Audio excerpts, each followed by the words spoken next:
Some number 11 of exercise, ये भी law of conservation of momentum वाला है, very easy sum. Two objects each of mass 1.5 kg are moving in a straight line but in opposite direction. इसका मतलब क्या है? Opposite direction मतलब एक ऑब्जेक्ट इधर से आएगा तो दूसरा इधर जाएगा, ऑपोजिट डायरेक्शन, स्ट्रेट लाइन पे ऑपोजिट डायरेक्शन। दोनों का मास है 1.5 kg, m1 is equal to 1.5 kg, m2 is equal to also 1.5 kg, right? ऐसा दिया है।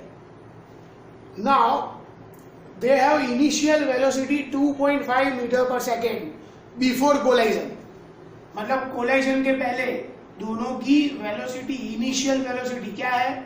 2.5 मीटर पर सेकेंड। अभी समझो, अगर आप इसकी वेलोसिटी प्लस लेते हो प्लस, तो डेफिनेटली आपको इसकी वेलोसिटी क्या लेनी पड़ेगी? माइनस, डायरेक्शन ऑपोजिट है, तो इसमें प्लस लिखा तो हम इसमें क्या कर देंगे?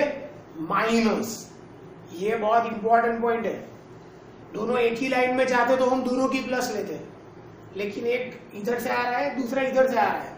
हमने हॉकी वाले सब में किया था, बॉल पहले जाएगा पॉजिटिव, कोई मारता है स्टिक से वापस आएगा नेगेटिव, ये सब बहुत याद रखना पड़ता है।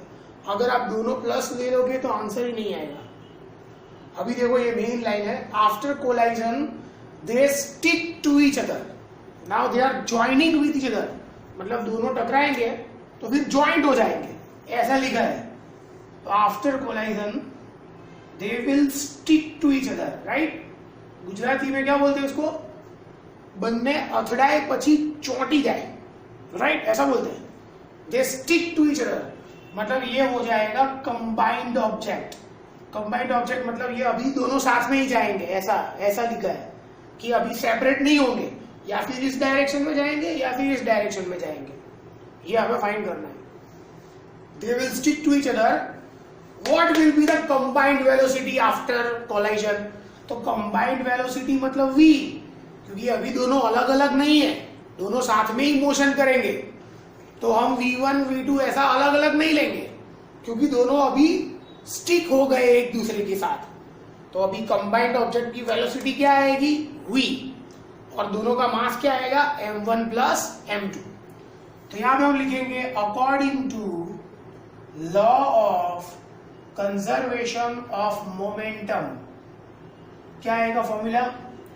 m1 u1 plus m2 v2 is equal to, यहाँ पे m1 u1 plus m2 u2 is equal to, हमारा ओरिजिनल फॉर्मूला क्या था? m1 v1 plus m2 v2 है ना, लेकिन यहाँ पे m1 v1 plus m2 v2 तो नहीं है, तो हम क्या लेंगे? m1 plus m2 into v, है ना, mass into velocity, m1 plus m2 into v, क्योंकि दोनों एक दूसरे के साथ स्टिक हो गए। Total initial momentum is equal total final momentum, final momentum मतलब final mass into final velocity, m1 plus m2 into v। तो अभी m1 क्या है? What is m1?